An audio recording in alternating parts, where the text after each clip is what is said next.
أهلا وسهلا بنا جميعا في هذا العرس الفني الذي نزف فيه الشهيد شهيد مدينة أسفي كمال العماري.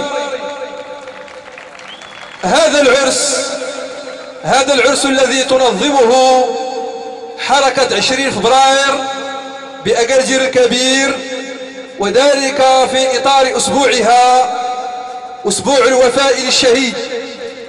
رحم الله شهيد الحركة، رحم الله شهيد الحركة رحمة واسعة، وأسكنه فسيح جناته، ورزق أهله ودويه وجميع الشعب المغربي الصبر والسلوان. لا نقول مات الشهيد، لا نقول مات الشهيد، بل إنه حي سعيد. نقول لمن قتل كمال عماري: كلنا كمال عماري.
Stay